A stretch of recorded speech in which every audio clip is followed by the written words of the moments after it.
telah selesai kita laksanakan zikir harian kita, yaitu pembacaan ratib al-atas. Ya, nanti perharinya kita selingi dengan pembacaan Al-Quran. Misalnya pagi ratib, sorenya Al-Quran, atau paginya pembacaan Al-Quran, ya, sorenya diganti diselingi dengan ratib. Jadi tiap hari tetap dibaca ratib, ya, tetapi ratibnya ganti-gantian. Hari ini Al-Atas, besok Al-Haddad. Hari ini Al-Haddad, besok Al-Atas, ya. Diselingi dengan pembacaan Al-Quran. Baik, kita lanjutkan. Ya, tema yang kemarin, judul yang kemarin yaitu tentang ada 13 golongan. Ada 13 golongan yang menurut hadis itu dilaknat oleh Allah Subhanahu wa taala dan Rasulnya.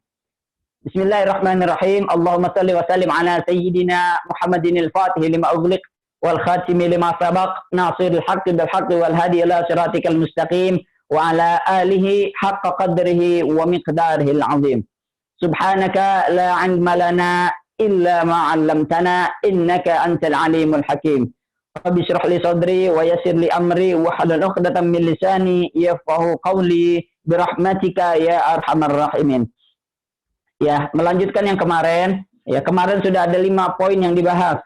Yang sekarang hari ini adalah yang ke-6 lanjutannya. Apa itu kata Rasulullah?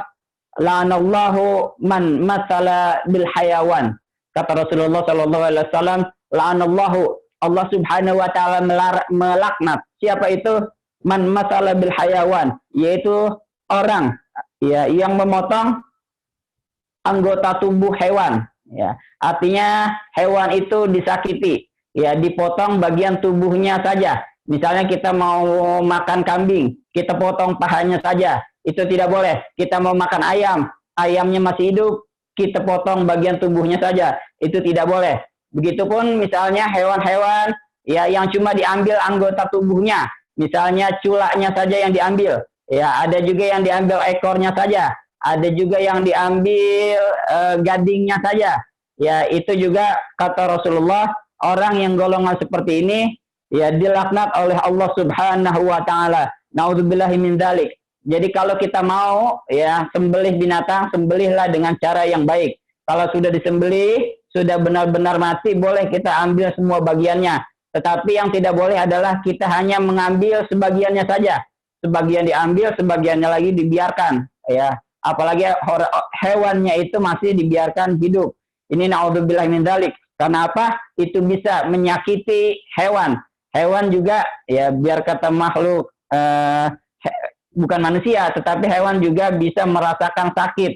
Ya, banyak hadis-hadisnya. Ya, ada hadis seorang wanita diazab, ya, dimasukkan ke neraka karena bertingkah laku buruk terhadap binatang. Karena dia mengikat kucing, tidak dibiarkan kucing itu makan dan minum, sehingga kucing itu mati, maka orang itu menyebabkan dia masuk neraka. Dan ada juga di hadis yang lain diceritakan bahwa ada seorang wanita ya yang memberi minum anjing yang kehausan, itu ya bisa menjadi rahmat Allah Subhanahu wa taala dan dimasukkannya ke dalam surga.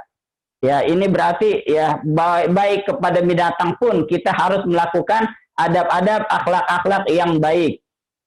Selanjutnya, poin yang ke-7 kata Rasulullah, siapa itu orang yang dilaknat?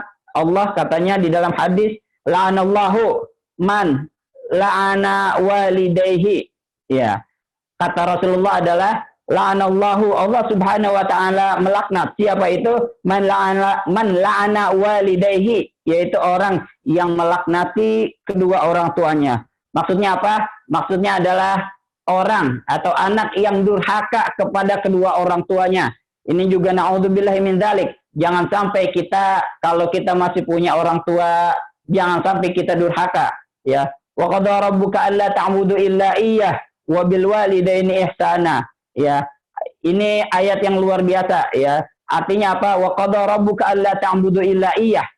Ayatnya dibuka dengan kata-kata ya Allah Subhanahu wa taala memerintahkan kalian, memerintahkan kita, ya, untuk apa? Alla ta'budu illa iyyah. Janganlah kita menyembah, ya, selain Allah Subhanahu wa taala.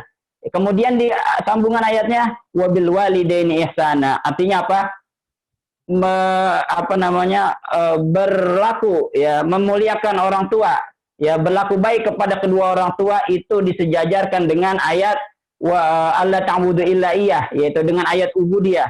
Ya, artinya apa? Kita kalau kita menjadi umat muslim, kita menjadi orang yang beriman, sudah sepatutnya bukan hanya kita berlaku baik kepada hubungan vertikal kita, hubungan hablum minallahnya baik, tetapi juga ada yang lebih utama, yaitu adalah memuliakan kedua orang tua. Ya, karena itu ya percuma kalau kita hubungan dengan Allah baik, tetapi hubungan dengan orang tuanya buruk. Naudzubillahi min dzalik. Kata Rasulullah, kalau orang anak ya durhaka kepada kedua orang tua, itu jangankan masuk surga, nyium bau surganya aja pun nggak bisa ya. Padahal kita tahu surga itu ya aromanya, baunya surga bisa dicium dari jarak 1000 tahun perjalanan. Tetapi untuk anak yang durhaka, jangankan masuk, mencium baunya pun tidak bisa. Na'udzubillahi min dzalik. Maka dari itu ya Rasulullah Shallallahu Alaihi Wasallam melaknat orang yang ya durhaka kepada kedua orang tua, ya, sebab pengorbanan kedua orang tua itu luar biasa. Wahnan ala wahnin, ya 2 tahun dia mengandung kita, melahirkan kita dengan susah payah, merawat kita sampai besar. Maka dari itu Islam sangat menjunjung tinggi kedudukan kedua orang tua. Maka dari itu ya siapapun kita, ya walaupun kita kedudukannya lebih tinggi, pangkat kita lebih tinggi dari orang tua kita, penghasilan kita lebih besar dari orang tua kita lebih pintar dari orang tua kita, pendidikan kita lebih tinggi dari orang tua kita, maka sudah sepatutnya kita menghormati orang tua kita, siapapun ya orang tua kita wajib hormati, dan jangan sampai kita ya durhaka kepada kedua orang tua. Selanjutnya kata Rasulullah Shallallahu Alaihi Wasallam, poin yang ke-8 adalah la'anallahu man zabaha li ghairillah. Kata Rasulullah, la'anallahu, Allah Subhanahu wa taala melaknat. Siapa itu? Man zabaha li ghairillah.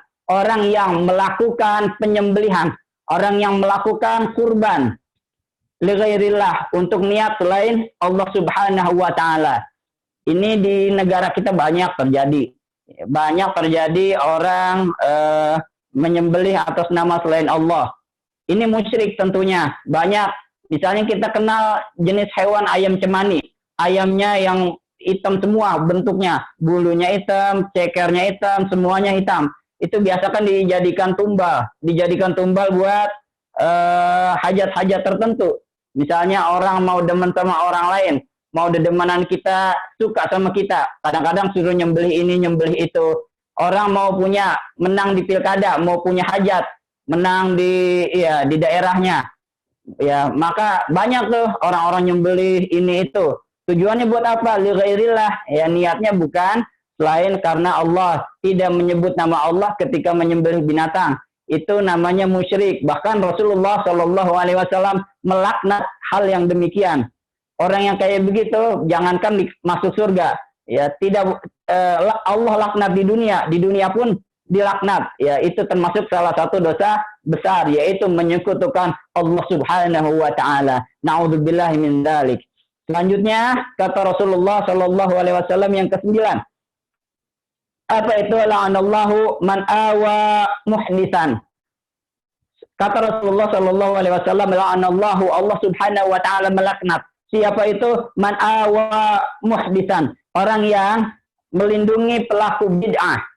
Apa itu bid'ah? Bid'ah adalah ya perkara-perkara yang baru di dalam agama, yang menyangkut persoalan ubudiyah, yang menyangkut persoalan ibadah. Jadi yang kalau ibadah, ya ibadah mahdhah, sholat misalnya, ya tidak boleh ditambah-tambahin, ya ditambahin ini, ditambahin itu, ya atau misalnya bacaan sholatnya diganti, ya yang termasuk rukun-rukunnya ditinggalkan, itu tidak boleh, ya. Atau mungkin sholatnya pakai bahasa Indonesia, itu tidak boleh. Ya qaulun wa af'alun, kan sholat begitu, ucapan dan perbuatan, maka itu ucapannya jangan diganti, perbuatannya pun jangan diganti, ya gerakan-gerakan sholatnya juga jangan diganti. Ataupun yang lain-lain, ya yang termasuk perkara ubudiyah, perkara ibadah, itu namanya bid'ah. Kalau ibadah di luar ubudiyah itu tidak apa-apa, itu tidak termasuk kategori bid'ah. Ini juga luar biasa, bid'ah yang seperti ini ya, bid'ah dalam hal ubudiyah kata Rasulullah, ini termasuk ya orang yang dilaknat oleh Allah Subhanahu wa taala. Yang ke-10 ada hadisnya itu la'anallahu man ghayyara manaral ard. Ya, la'anallahu, Allah Subhanahu wa taala melaknat siapa itu man ghayyara orang yang mengubah atau mengganti-ganti apa? Manaral ard, batas tanah. Ya, petak tanah, ya mengambil jatah tanah orang kita akui sebagai tanah kita. Ini juga luar biasa balasannya. Ya, sebab apa? Tanah itu ya termasuk harta kita.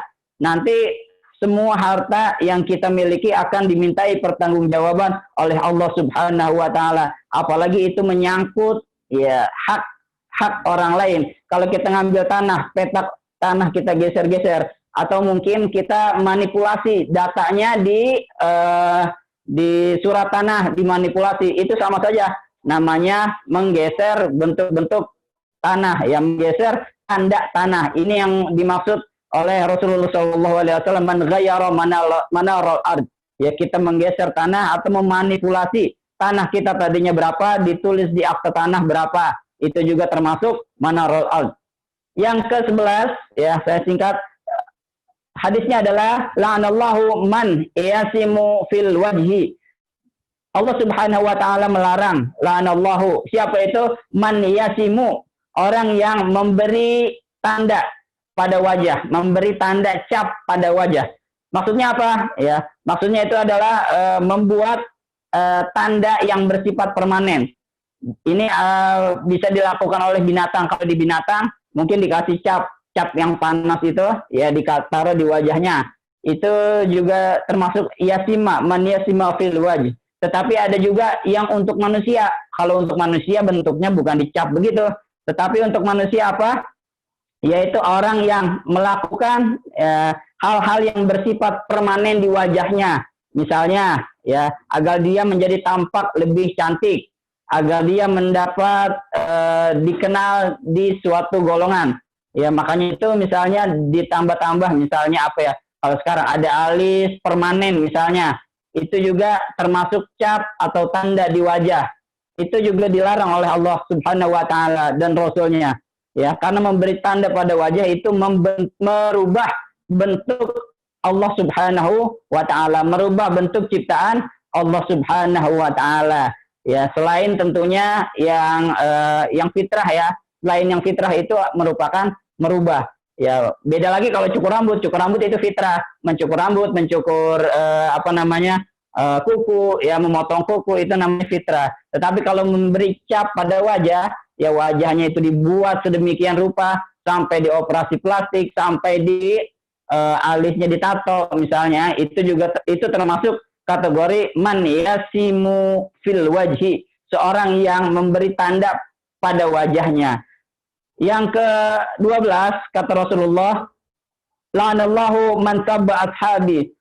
Allah Subhanahu wa taala melarang, melaknat kata Rasulullah, siapa itu man sabba ashabi, yaitu orang yang mencela sahabatku. Ya, ini banyak kalau kita lihat di belahan dunia yang lain. Di Indonesia mungkin ada tapi sedikit. Itu ada golongan Islam yang suka mencela, ya, golongan mencela sahabat-sahabat Nabi. Dikatakan bahwa Sayyidina Umar itu suka mengada-ngada hadis, suka mengada-ngada Al-Quran. Dikatakan bahwasanya Sayyidina Abu Bakar itu kafir. Ya, ini banyak ya orang-orang golongan Islam.